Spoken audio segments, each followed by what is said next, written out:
என்னங்க மேம் புதுசா blouse stitch பண்ணிருக்கீங்களா? புதுசா ஸ்டிச் பண்ணதுதான், பட் நான் ஸ்டிச் பண்ணல. நம்ம ஸ்டூடெண்ட் வந்து தைச்சது. பார்த்தோன்னே பிடிச்சிருந்துச்சா போட்டு பார்க்கலான்னு பார்த்தா நான் உள்ள பூதலை. ஏன்னா அந்த ஸ்டூடெண்ட் கொஞ்சம் குட்டியா இருக்காங்க. என்னோட சைஸுக்கு வந்து நான் இன்னும் கொஞ்சம் பெருசாக தான் தைச்சிருக்கணும். பட் டிசைன் எப்படி இருக்குன்னு சொல்லுங்களேன். எனக்கு வந்து பொதுவாகவே இந்த பஃப் ஸ்லீவ் வந்து ரொம்ப பிடிக்கும். ஸோ அழகாக ஸ்டிச் பண்ணியிருக்காங்கல்ல. அது இந்த கிளாத்துக்கு வந்து இது என்ன கிளாத்துடா? இது டிஷ்யூ கிளாத்து. ஓகே, ஸோ அங்கே இருக்காங்க அவங்க.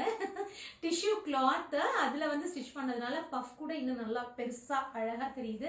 ஃபினிஷிங் எல்லாம் வேற லெவலில் இருக்குது. அழகாக நெக்கு வந்து சிம்பிள் நெக்கு தான். ஸோ அழகாக அது டிஷ்யூ கிளாத் அப்படிங்கிறதுனால ஃபினிஷிங்கும் பார்க்குறதுக்கு ரொம்ப நல்லா இருக்குது. இதுக்கு மட்டும் லைனிங் கொடுத்துட்டு இதுக்கு லைனிங் இல்லாமல் பண்ணியிருக்காங்க. நல்லா இருக்கு இல்லையா?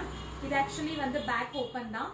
ஸோ இந்த மாதிரி இன்னொரு பிளவுஸ் இருக்கு, அது நான் இங்கே செட் பண்ணி வச்சிருக்கேன். பார்த்துக்கோங்க. நல்ல ஒரு பிரைட் பிங்க் கலர்ல க்ளோஸ் காலர் நெக்கு. இதில் ஸ்லீவ் வந்து எலாஸ்டிக் கொடுத்துருக்காங்க பாருங்க. இந்த இடத்துல வந்து நம்ம போடும்போது எப்படி இருக்கும் அப்படின்னா இந்த மாதிரி இருக்கும். நம்ம பலூன் ஸ்லீவ் எல்லாம் சொல்றோம்ல, அந்த மாதிரி ரொம்ப சூப்பராக அழகாக அப்படி தூக்கிட்டு இருக்கோம். எவ்வளோ மேலே வேணுமோ அப்படி தூக்கி போட்டுக்கலாம். இது ஸ்டிச் பண்ண ஸ்டூடெண்டோட நேம் பார்த்தீங்கன்னா அருணா. ஸோ அருணாவோட இந்த பிளவுஸ் எப்படி இருக்குன்னு மறக்காம கமெண்ட்ல சொல்லுங்க.